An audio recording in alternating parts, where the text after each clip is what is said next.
Shalom saudara yang dikasihi Tuhan. Saya percaya kita masih menikmati kebaikan dan kemurahan Tuhan.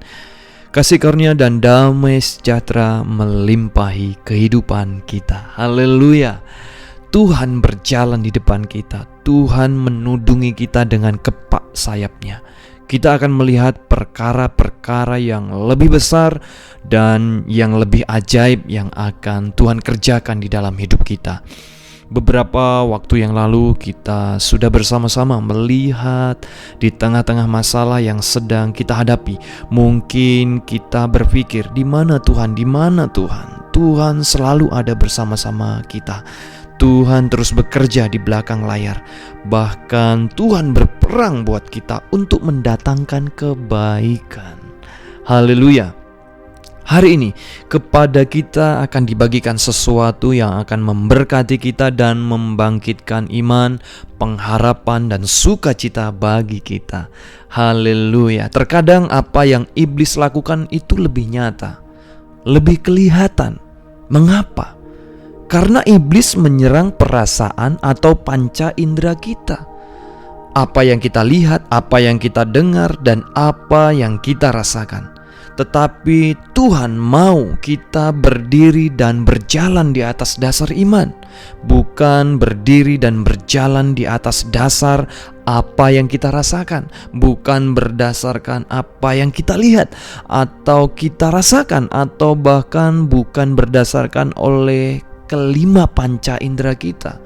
Tetapi iblis akan terus berusaha untuk membuat kita berdiri dan kehidupan kita berjalan di atas dasar apa yang kita rasakan oleh kelima panca indera kita. Setiap hari kita mendengar berita tentang virus. Setiap saat kita lihat dan baca di berita, di media sosial, kita mendengar, kita melihat, kita membaca, kita mendengar, kita melihat, kita memperkatakan, dan seterusnya. Tetapi kalau ada seseorang datang kepada kita kemudian mengatakan bahwa tahun ini Tuhan telah melepaskan kesembuhan yang baru, tahun ini akan ada mujizat luar biasa, pertolongan ajaib akan terjadi atas Indonesia. Di sini kita tidak melihatnya. Betul? Mengapa? Terkadang apa yang Tuhan kerjakan tidak terlihat. Terkadang kita tidak menyadari kalau Tuhan sedang melakukan sesuatu yang besar dan terbaik untuk kita.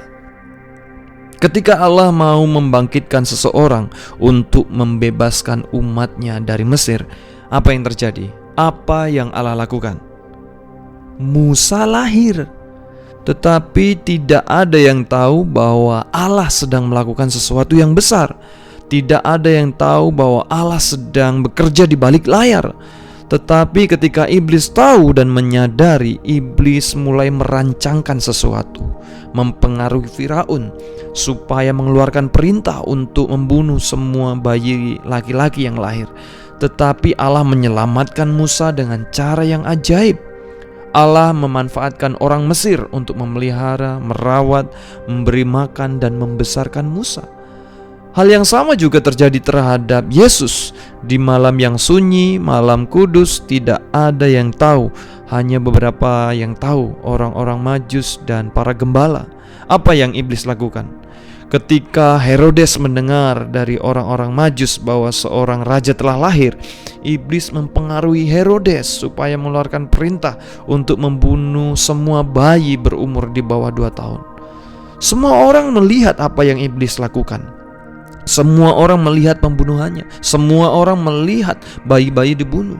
Tetapi orang tidak melihat apa yang sesungguhnya Allah mulai kerjakan. Kalau kita tidak tahu apa yang sedang Tuhan kerjakan di dalam hidup kita, maka lihat saja apa yang iblis lakukan sekarang waktu dia menyerang kita. Kemudian balikkan. Kebalikannya yang iblis lakukan, itulah yang Allah sedang kerjakan dan buat kita. Haleluya.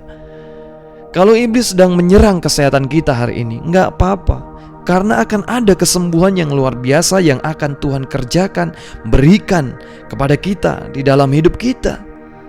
Kalau iblis sedang menyerang kehidupan rumah tangga kita hari ini, enggak apa-apa, karena akan ada pemulihan ajaib, karena akan ada berkat yang luar biasa yang Tuhan berikan kepada kita.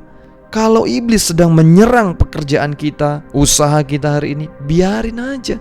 Karena akan ada pemulihan dan peningkatan yang akan Tuhan berikan kepada kita yang jauh lebih besar. Haleluya, amin. Tetapi lebih daripada itu, letakkan kepercayaan kita kepada Tuhan. Untuk menghilangkan rasa takut yang berkepanjangan, ada tips ya. Mari kita baca Mazmur 91. Saya akan baca. Dengan kepaknya ia akan menudungi engkau, di bawah sayapnya engkau akan berlindung. Kesetiaannya ialah perisai dan pagar tembok. Engkau tak usah takut terhadap kedahsyatan malam, terhadap panah yang terbang di waktu siang, terhadap penyakit sampar yang berjalan di dalam gelap, terhadap penyakit menular yang mengamuk di waktu petang. Walau 1000 orang rebah di sisimu dan 10.000 di sebelah kananmu, tetapi itu tidak akan menimpamu. Sebab Tuhan ialah tempat perlindunganmu, yang maha tinggi telah kau buat tempat perteduhanmu. Malapetaka tidak akan menimpa kamu, dan tulah tidak akan mendekat kepada kemahmu. Sebab malaikat-malaikatnya akan diperintahkannya kepadamu untuk menjaga engkau di segala jalanmu. Mazmur 91 ayat 9. Sebab Tuhan adalah tempat perlindunganmu, tempat perlindungan keluarga kita, tempat perlindungan orang percaya. Kabar baik buat kita, setiap orang percaya dari kita individual. Tuhan memberikan malaikat-malaikat untuk menjaga kita di segala jalan kita. Haleluya, amin. Mungkin kita memang tidak bisa melihat dengan mata jasmani kita, tetapi lihat dengan kacamata rohani kita. Ada banyak malaikat-malaikat Tuhan yang mengelilingi dan memproteksi kita. Terlebih lagi kita adalah orang-orang yang hidupnya di bawah kasih karunia. Tahukah kita ada berapa malaikat yang ada di sekeliling kita? Malaikat yang ada bersama-sama dengan kita tidak terhitung banyaknya. Masih ingat cerita Elisa di dalam 2 Raja-Raja 6 ayat 14 sampai seterusnya. Suatu hari Elisa mau ditangkap oleh pasukan Aram. Ketika pelayan Elisa bangun pagi-pagi, ia melihat suatu tentara dengan kuda dan kereta ada di sekeliling kota itu dan memberitahukan kepada Elisa, "Celaka tuanku, apa yang harus kita perbuat?" Bingung ini pelayan Elisa. Kemudian Elisa berkata, "Jangan takut, sebab lebih banyak yang menyertai kita daripada yang menyertai mereka." Lalu berdoalah Elisa, "Ya Tuhan, bukalah kiranya matanya supaya ia melihat." Maka Tuhan membuka mata bujang Elisa itu sehingga ia melihat. Tampaklah gunung itu penuh dengan kuda dan kereta berapi di sekeliling Elisa. Elisa berkata, "Lebih banyak yang menyertai kita daripada yang menyertai mereka."